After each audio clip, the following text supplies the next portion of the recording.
Joe Flacco might be the new most entertaining player in the league. At age 40, he really does not have a care in the world anymore. He is just playing football to have fun and show what he has left in the tank, but it has made for some pretty entertaining press conferences. And recently on the Eisen show, he showed and reacted to some of these Flacco comments, and it was quite entertaining.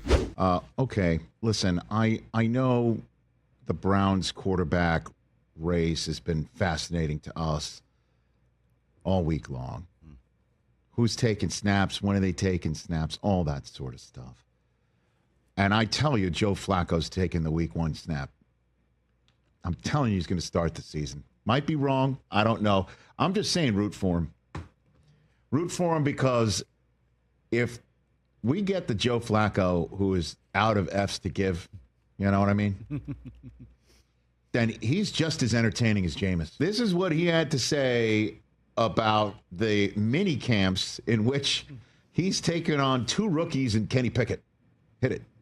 But it was different, you know, and the difference was that even when it got easier in like 2011, I think, everybody that was playing at that point had been through 2-a-days at some point in their life.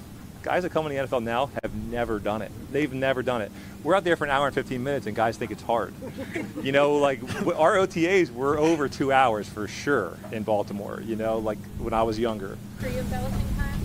Yeah, pre-embellishing. I'm not embellishing on that. It was legit. When in 2011 we came back from the CBA, and you could do a max of 3 hours on the field. We did a max of 3 hours. We did that 3 hours on the field. A horn blew. No stretch. A horn blew. We all ran on the field, and then the horn blew at the end of practice, and we all ran off. And it just doesn't. It's not like that anymore. I do tell the guys. I don't want to go back to that, but there is value in doing that every now and then.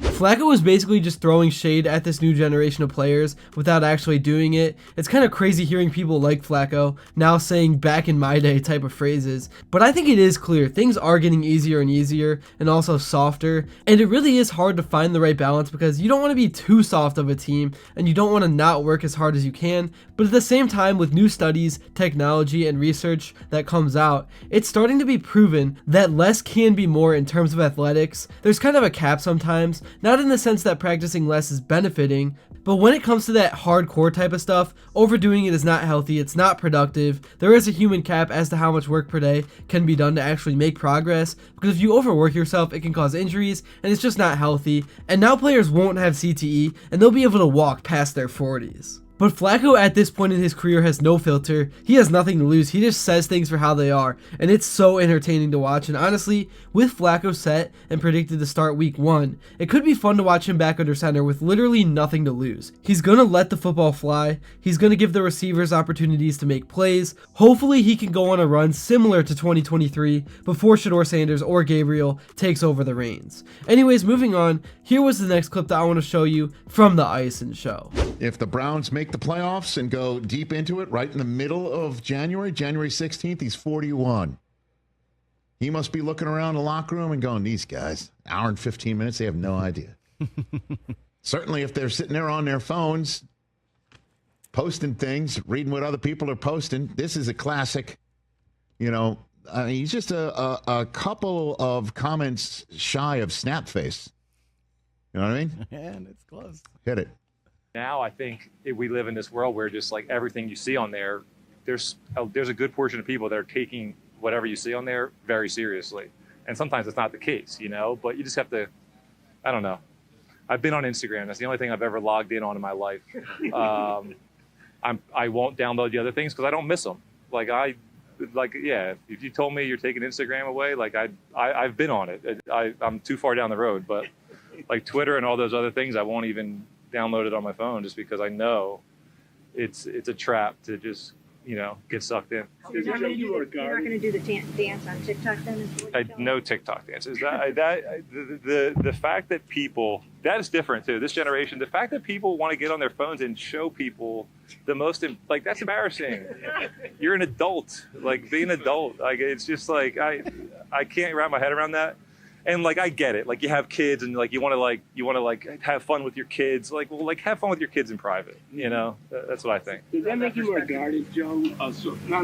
I'm not guarded. I don't think I'm guarded at all. I think honestly, if you talk to me in person, I'll tell you a lot. I'll be pretty honest with you. But like, yeah, on social media, no chance, no chance. Just part of me, there's a piece of me at times that like, gosh, should I be this guy that kind of like does this a little bit? Like, cause I feel like in order to have a good social media, you do want to be honest and like show what you do in your life. But it's just like, that's a job in itself.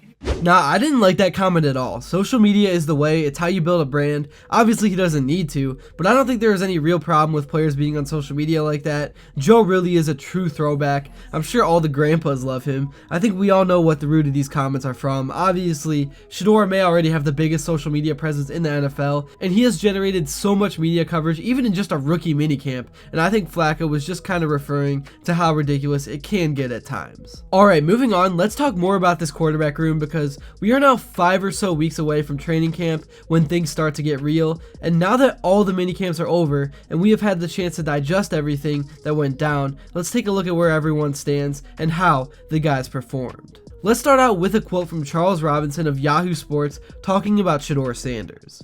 Physically, Sanders can start in the NFL right now, despite all the talk about Colorado offensive coordinator Pat Shurmur utilizing a pro-style scheme that supposedly made Sanders more pro-ready than some other quarterbacks.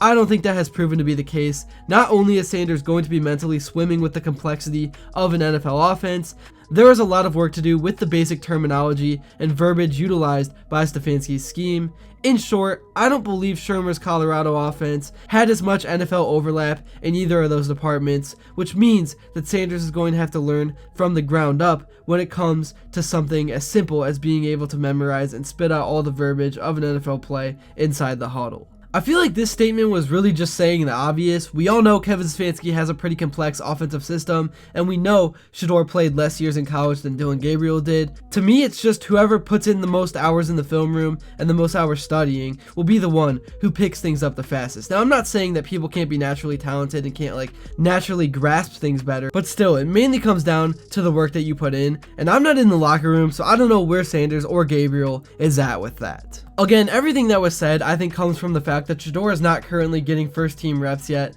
but nobody really knows if Colorado's offense will or will not help Shedeur with his NFL progression and how ready he is to play and take command of an offense today. It's all just speculation at this point. But yeah, with how I see things, right now Joe Flacco is your week 1 starter, and then come mid-season, that's when you can throw Gabriel or Sanders out there. It's definitely an interesting talking point though, and everyone seems to have an opinion. That's really all I have to say for this video. Thank you all so much if you made it to this point, and if you enjoyed and haven't yet, please be sure to drop a like and subscribe, because your support truly does mean the world. And also, let me know what you would like to see next, and until then, I will see you all later.